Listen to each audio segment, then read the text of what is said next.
It's day 32.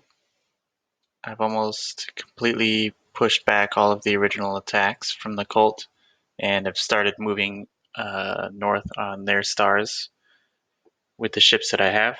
I'm up to parity with banking and weapons, or banking and terraforming.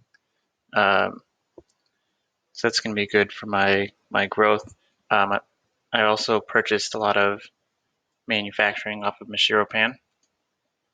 And I've gotten into contact with BattleHazard to talk about the Donut Federation, who have recently gone up in weapons. So we're not sure how that happened because he shouldn't have had access.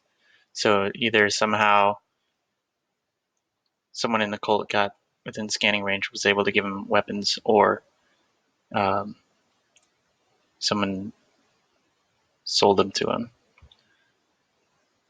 So now we have to be worried about that.